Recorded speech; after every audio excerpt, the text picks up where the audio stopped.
Salut à tous les gars, c'est Cbix, j'espère que vous allez bien. Aujourd'hui, nouvelle vidéo où je vais vous expliquer les derniers tokens sur lesquels je suis rentré, sur lesquels j'ai rechargé. Comme vous l'avez vu, ça fait 2-3 semaines que j'ai pas fait de vidéo. Je vous avais prévenu que ça allait être un petit peu compliqué d'en faire durant les dernières semaines. Mais bien évidemment, j'étais toujours très actif sur Twitter comme d'habitude. Comme vous le savez, ma chaîne YouTube, c'est uniquement pour vous partager des informations. N'hésitez pas à aller me suivre sur Twitter. Juste après la vidéo, je vais vous partager sur Twitter mon wallet. Donc si ça vous intéresse, n'hésitez pas à aller vous abonner et à aller voir ça. Vous allez voir que la majorité des cryptos, c'est des cryptos que vous connaissez, que je vous ai présenté dans les dernières semaines et dans les derniers mois. D'ailleurs, on peut s'en féliciter parce que vous remarquerez que la quasi-totalité des cryptos que je vous ai présentés dernièrement, elles sont toutes entre grosso modo x2 et x10, donc on a largement surperformé Bitcoin. J'espère que vous avez pu faire des profits de votre côté aussi, et ne vous inquiétez pas, on n'est encore qu'au début. Si vous n'avez pas regardé mes anciennes vidéos, n'hésitez pas à aller les voir, vous allez découvrir de jolis projets. Sur ce, moi je vous laisse avec la suite de la vidéo. Alors donc dans cette vidéo, on va pas parler uniquement de low cap, on va avoir des grosses capitalisations comme des plus petites capitalisations. On commence directement avec une grosse crypto, il s'agit du Kaspa, malgré la performance qu'on a fait dans les derniers mois, mais c'est vrai qu'on est sur une crypto qui est quand même très attractive, avec une blockchain qui est vraiment très performante et très puissante, donc forcément la demande va avec. À chaque fois qu'on a un repli, il est vite racheté, donc on va pas avoir tendance à faire du moins 70, moins 80 comme on pourrait l'avoir sur d'autres altcoins. On se retrouve directement sur la charte. Pourquoi on est dans une bonne zone pour recharger? Donc comme vous l'avez vu, on est sur les 0,382 de la dernière tendance, donc c'est-à-dire que c'est notre premier niveau de rachat, et en plus de ça, on a le dernier top qu'on a réalisé, et on peut voir qu'on est vraiment pile sur cette zone-là. On peut voir dans le passé qu'on avait fait exactement ce scénario-là, on avait fait un top, accélération haussière, on avait corrigé par derrière, et la fin de la correction se situait donc sur ce dernier top. Au niveau du RSI, ça baisse petit à petit. On pourrait encore aller chercher un petit peu plus bas. Donc pour ça, le cours n'a pas besoin forcément de chuter, mais une latéralisation pourrait faire encore descendre un petit peu le RSI. Et sur le Kaspa, on peut voir qu'on a une zone de rachat qui est assez attractive au niveau des 42 RSI. En général, quand on arrive dans cette zone, on a une jolie accélération haussière par la suite.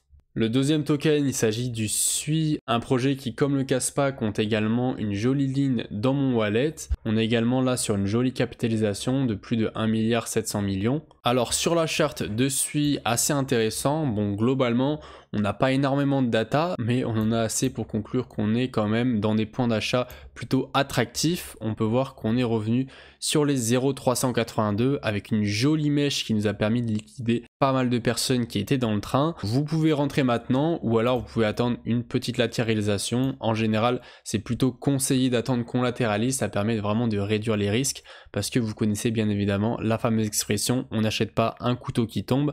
Après maintenant, les 0,382, ça reste une zone assez puissante. Comme sur le Kaspa, on peut voir que le dernier top qu'on avait fait, il correspond pile à notre bottom actuel, qui pourrait vraiment nous permettre de pousser le prix à la hausse. Et si bien évidemment ces niveaux-là ne tiennent pas, ça sera direction les 0,618, c'est-à-dire qu'on fera au minimum encore un moins 32%. Comme vous pouvez le voir, depuis le top, on est sur un moins 38%, donc ça nous fait une belle correction. On n'a pas fait non plus un x100 sur le token, même si on a fait une très jolie performance depuis le bottom.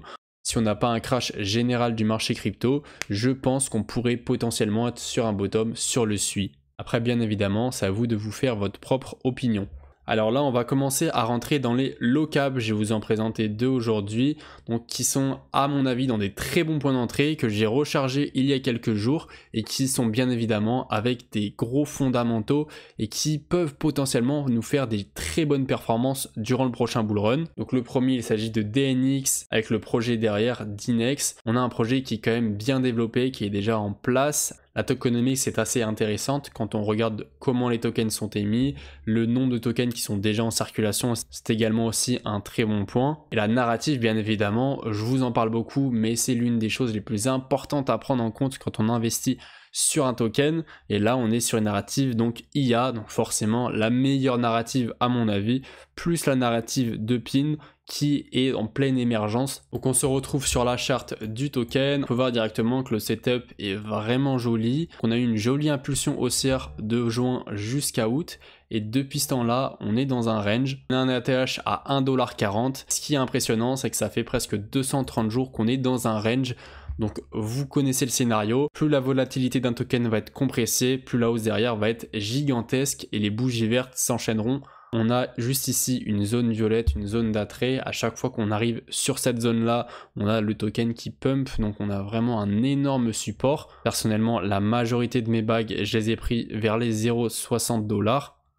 Et j'ai rechargé il y a quelques jours au niveau des 0,70 $. Chose assez intéressante qu'on a pu observer par le passé, on avait donc une énorme divergence avec un RSI qui montait et le cours qui descendait. Donc forcément cette divergence va profiter au cours. Donc on a eu une très courte période de latéralisation juste derrière de quelques jours. Après, pouf, on a pumpé pour atteindre les 92 $. Et il faut savoir qu'actuellement, depuis le top, on est sur un moins 45%. Le dernier token que j'ai rechargé, que je vais vous présenter dans cette vidéo, je ne vous en ai toujours pas parlé sur cette chaîne, pourtant j'ai un petit bag. Donc il s'agit du projet Coinos avec le token Coin. On est sur une toute petite capitalisation de 26 millions de $. Pour faire simple, Coinos, c'est la première blockchain gratuite au monde.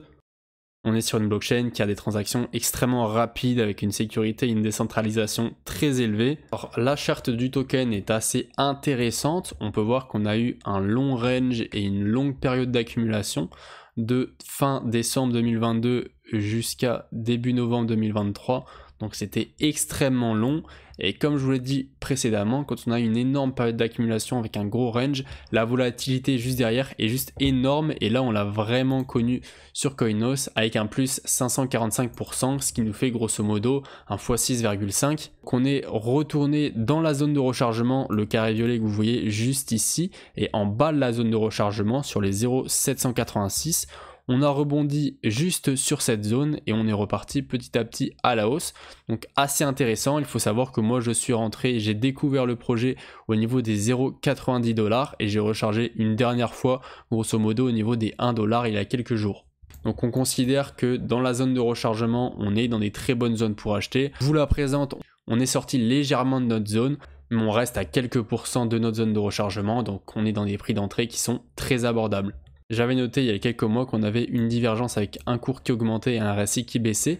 Donc ça pouvait être quelque chose de plutôt négatif pour le cours qui pourrait nous faire baisser. Mais on peut voir que juste après, tout s'est remis dans l'ordre. Là, on a un cours qui augmente avec un RSI qui augmente. Donc la divergence, c'est bien évidemment annulé. En plus des fondamentaux, graphiquement, la crypto est extrêmement bullish. Donc voilà les gars, j'espère que cette vidéo vous aura plu. Si c'est le cas, n'hésitez pas à mettre un pouce bleu, à vous abonner pour ceux qui viennent de me découvrir. Merci beaucoup à tous ceux qui le feront. J'essaie quand même de reprendre un rythme un petit peu plus assidu sur la chaîne YouTube.